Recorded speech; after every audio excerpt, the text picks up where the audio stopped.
കരുതിക്കൂട്ടി രണ്ടും കൽപ്പിച്ചാണ് UDF കേരളത്തിന്റെ രാഷ്ട്രീയ ഗോതയിലേക്ക് നിലമ്പൂർ തെരഞ്ഞെടുപ്പിന് പിന്നാലെ ഇറങ്ങിത്തിരിക്കുന്നത്. എന്നാൽ ഇവിടെ തകർന്നു തരിപ്പണമായി മാറുകയാണ് LDF എന്ന മുന്നണി. മൂന്നാം ഊഴം സ്വപ്നം കണ്ട് LDF ഇറങ്ങിത്തിരിക്കുമ്പോഴാണ് മന്ത്രിസഭ ഒന്നടങ്കം വിവാദത്തിന്റെ പടുകുഴിയിലേക്ക് ചാടി വീഴുന്നത്. ഇവിടെ എടുത്തു പറയേണ്ടുന്ന കാര്യം, ഈ മന്ത്രിസഭയിലെ 3 മന്ത്രിമാർ CPM-ന് തലവേദനയായി മാറുമ്പോൾ കോൺഗ്രസ് എന്ന പാർട്ടിക്കും UDF എന്ന മുന്നണിക്കും അവർ കരുത്ത് പകരുകയാണ്.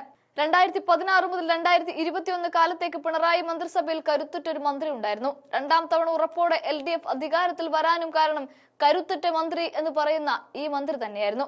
ഒടുക്കം ആ മന്ത്രിക്ക് ഇളവുകളൊന്നുമില്ല എന്ന് പറഞ്ഞ് പിണറായിയെ മാത്രം നിലനിർത്തി പുറത്താക്കിയത് നമ്മൾ കണ്ടു. അതെ, മുൻ ആരോഗ്യമന്ത്രി KK ശൈലജ. എന്നാൽ ഇപ്പോൾ മാധ്യമരംഗത്ത് പെൺപുലിയായ ഒരാളെ പിണറായി ആരോഗ്യമന്ത്രിയായി പരീക്ഷിച്ചു എങ്കിലും നാണം കെട്ട് നാറി എന്ന് പറഞ്ഞാൽ പോരെ.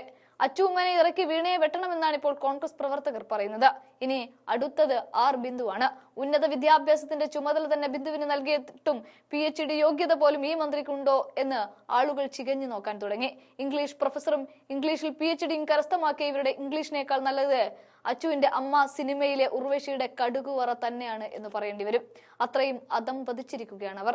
ഇനി വ്യക്തിപരമായിട്ടുള്ളതിനേക്കാൾ അപ്പുറത്ത് അവരുടെ പരിഷ്കാരങ്ങൾ കൊണ്ട് വിദ്യാഭ്യാസ മേഖലക്കുണ്ടായ ഗുണം എന്താണെന്ന് ചോദിച്ചാൽ, ചോദ്യപേപ്പർ വിവാദം, പരീക്ഷകളിലെ ആൾമാറാട്ടം, വ്യാജ മാർക്ക് ലിസ്റ്റ് തിരുത്തൽ, ഇങ്ങനെ വിദ്യാഭ്യാസ മേഖലയെ ഇക്കൂട്ടർ മുടിപ്പിച്ചിരിക്കുകയാണ്.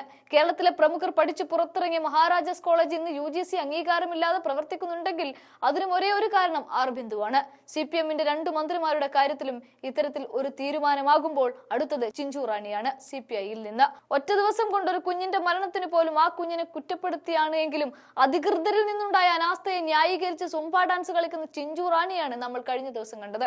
ഒടുക്കം മാപ്പു പറഞ്ഞ് തലയൂരാൻ നോക്കുകയാണ് ഉണ്ടായത്. ഈ 3 വനിതാരത്നങ്ങളും ഇപ്പോൾ ഈ മന്ത്രിസഭയ്ക്ക് തന്നെ അപമാനമായി മാറിയിരിക്കുകയാണ്.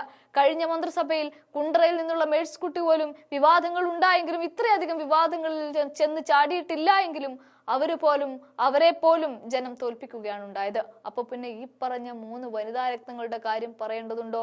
കൃത്യമായി പറഞ്ഞാൽ സ്വന്തം മികവും കഴിവും പ്രവൃത്തിയും കൊണ്ട് ചടയമംഗലവും ഇരിങ്ങാലക്കുടയും ആറന്മുളയടക്കം 3 മണ്ഡലങ്ങൾ തെരഞ്ഞെടുപ്പിന് മുന്നേ തന്നെ LDF തോൽക്കുകയും UDF വിജയിക്കുകയുമാണ്.